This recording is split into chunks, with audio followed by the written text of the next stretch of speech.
तो आज हम लोग बात करने आए हैं क्लास 9th में।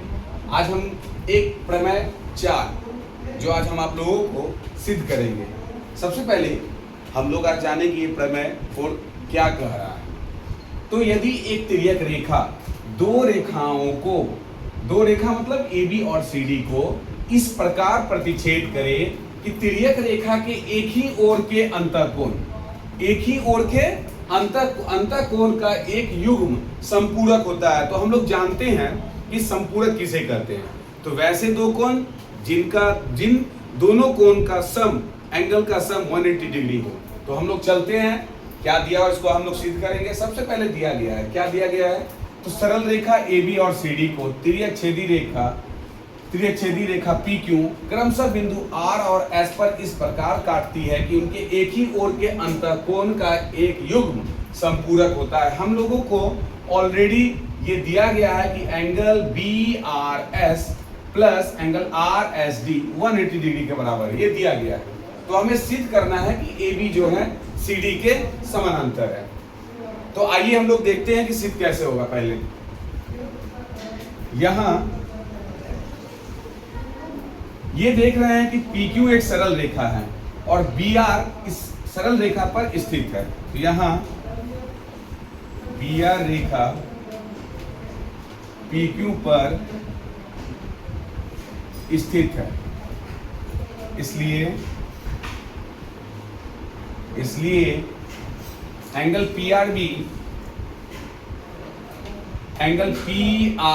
ये एंगल और प्लस BRS 180 डिग्री किससे होगा बाबू, रैखिक युग्म अभिक्रित से।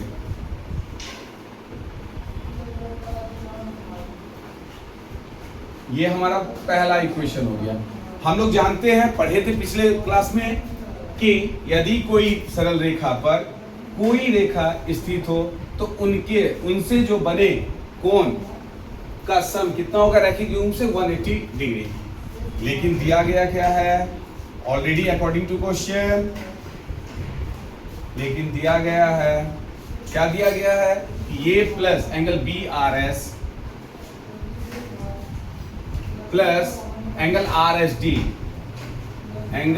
एस डी बराबर 180 डिग्री किससे, संपूरक कोण। हम इसको सेकेंड इक्वेशन मान लेते हैं। तो हम क्या देख रहे हैं यहाँ, फर्स्ट और सेकेंड दोनों इक्वेशन में हमारा RHS बराबर है। तो अब हमें LHS, मेरा समीकरण 1 और 2 से 1 एवं 2 से हमारा LHS भी बराबर हो जाएगा। PRB plus angle BRS is equal to angle BRS plus angle RSD। हम यहाँ क्या देख पा रहे हैं, इक्वल टू के दोनों तरफ BRS सेम साइन में है। तो हम लोग जानते हैं जब एक तरफ आएंगे तो ये कट जाएंगे, इसलिए PRB बराबर एंगल RSD।